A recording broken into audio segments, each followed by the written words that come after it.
पिंकी के पति कमलेश की दुकान पर गांव का गुंडा जग्गू दादा आता है और धमकी देकर जाता है कि अगर उसने 1 लाख रुपए नहीं दिए तो वो दुकान तोड़ देगा।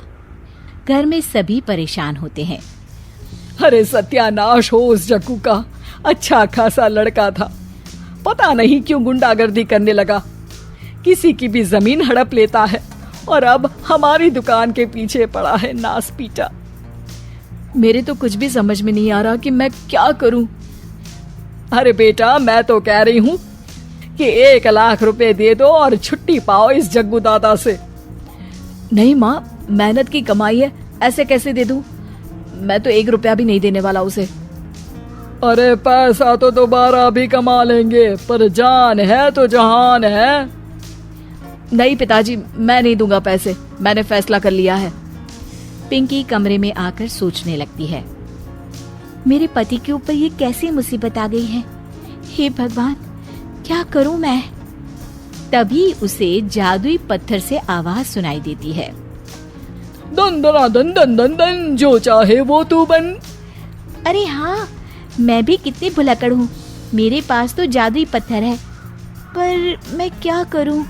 जग्गू दादा तो बहुत बड़ा गुंडा है, उसका सामना मैं कैसे कर पाऊंगी? पर मुझे ये करना ही होगा। पिंकी प्लान बनाती है और उसे एक आइडिया आता है और वो आइडिया वो सबको बताती है। सुनिए, मेरे पास एक प्लान है, आप जग्गू दादा को पैसे देकर उन्हें घर पर खाने पर बुलाइए। सब ये सुनकर दंग रह जाते हैं।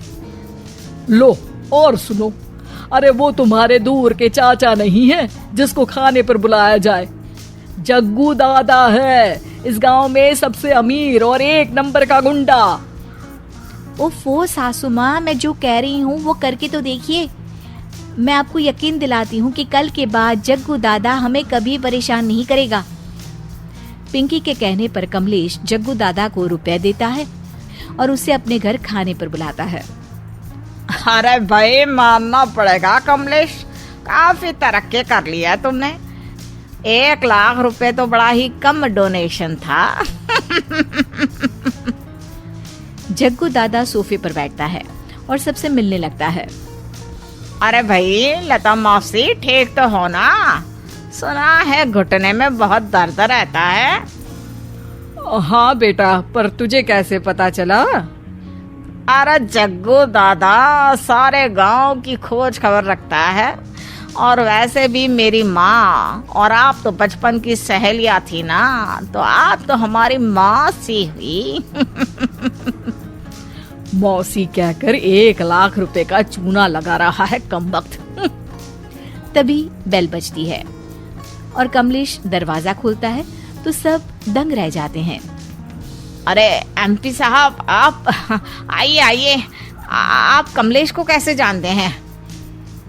अरे भाई, कमलेश हमारे बड़े ही अच्छे मित्र हैं और मैंने सुना है कि आप इनकी दुकान हड़पना चाहते हैं, इनसे चंदा भी मांगते हैं आप।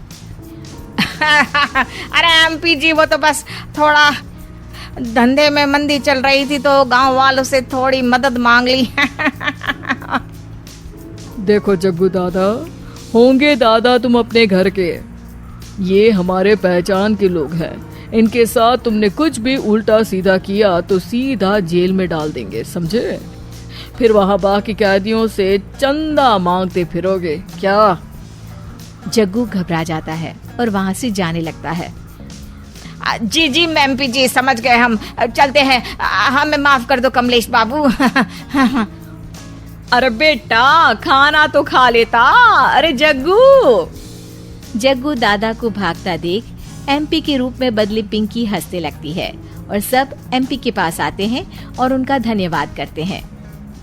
आपको कैसे पता चला एमपी साहब कि जग्गू हमें परेशान कर रहा था? आपकी बहू पिंकी है ना, बड़ी ही समझदार है, वो मेरे ऑफिस आई और मुझसे मदद मांगी। क्या पिंकी ने यह सब किया? पिंकी अपने रूप में वापस आ रही होती है। अच्छा, मैं चलता हूँ, मेरा मतलब है। अरे ऐसे कैसे, आप बिना खाना खाए नहीं जा सकते, आइए आइए। नहीं नहीं, फिर कभी, मुझे जाने दीजिए। पिंकी भागती है। अरे इन्हें किस बात की जल्दी थी? लगता है कोई इम्पोर्टेंट मीटिंग होगी माँ। हाँ भाई, बड़े लोग हैं, दिन में कुछ ना कुछ चलता ही रहता है। लेकिन भगवान का शुक्र है कि आज बहू की वजह से सब सही हो गया। पर बहू है कहाँ? पिंकी घर से दूर भागते भागते अपने रूप में वापस आ जाती है। उफ, बाल बाल बच गई आज तो।